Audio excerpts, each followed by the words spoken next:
Shalom and namaste everyone. You guys, a lot of people ask me if I am a Mossad agent, and I keep telling you no, but some of you don't really take no for an answer. But I saw a video, I saw a title of the video of an ex-Israeli spy talk about India. So I thought, let's watch it together and see what he has to say.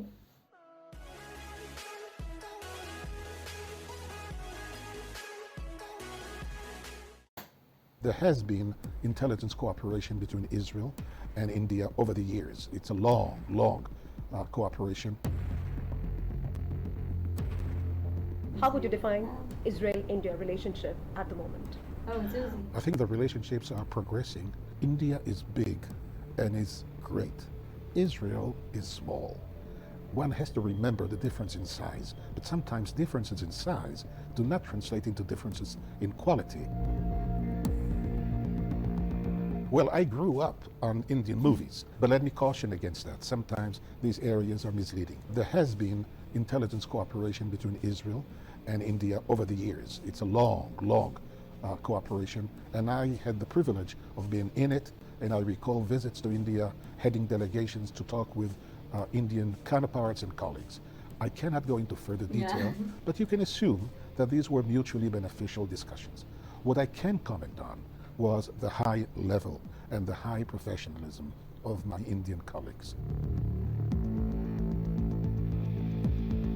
Israel is credited with having a good intelligence service. I often ask myself, why are we that good? In the first place, one should be humble and one should be modest, and boasting is not a good intelligence trait. We should refer to ourselves as the least bad and not as necessarily the best in anything. Now, so why are we least bad? Israel is still a state which is struggling with enemies. It is this motivation, the patriotic, the sense of duty, that makes Israeli intelligence officer more committed, more willing to do the job, sacrifice more, because there is a great deal of sacrifice involved in living secretly, clandestinely, sometimes behind enemy lines. So it is this sense of purpose, I would say, is what giving us sometimes the edge. In the first place, I must tell you my sentimental attitude. I do not want to see these two countries go to war. Pakistan is, in our books, a country that is a problem at the moment. It has been a proliferator of nuclear know-how. Every once in a while, its Islamic orientation led them to cooperate with enemies of Israel, militarily and otherwise, which is not to say that one wouldn't like to see a change. That is to say that Pakistan would act more responsibly. You have a very good Office of Foreign Affairs, and you have enormously talented and educated and seasoned people at your service, on much higher level than many other countries. Is that enough to get your message across? I suppose it does, but I would not be surprised if, in the spirit of very lively Indian debate, you would be self-critical. But self-criticism sometimes is the mark of high quality. So have it both ways. There is room for criticism, but healthy criticism, but I think you're doing very well already. Well, it's a combination of factors. One, India is big. I just referred to that. It is big geographically, demographically, variety of options for sightseeing, ranging from the historical to monumental to chapters of history. So it is a continent. Secondly, many come here to unwind. After 3 or 2 years of military service, the relative inexpensiveness of coming here compared to European alternatives is also a factor. I think I know that because my own daughters wanted to come here. And there is a small, tiny element which also interests us. World events took place here. So the history is fascinating. And finally, there are some tiny chapters of Jewish life in India. But there is another dimension. The people are good. You feel as if you are in a friendly civilization, in a friendly culture. I'm so glad I got to share that with you guys. First of all, you always ask me about the Mossad and about spies and stuff like this. So here you go. There is a spy that is actually, well, he's not a spy anymore. After he was a spy, he actually worked in security of Israel a long time. But there you go. Here, like an actual spy tells you guys about our relationship.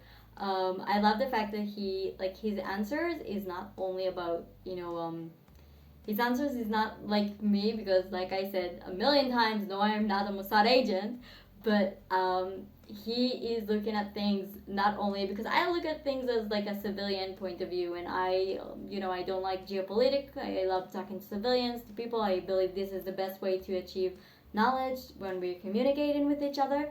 Um, but the fact that this person is actually saw things not only from my civilian like point of view, he actually came and saw things from a really different angle and like from a really different. He had way more information about India that I'm assuming you and I as civilians have. Um, so I think it's really, really interesting to see how he is talking about India, and I love the fact that he's so positive about this country and the fact that his daughters want to go, like want to join and come see India.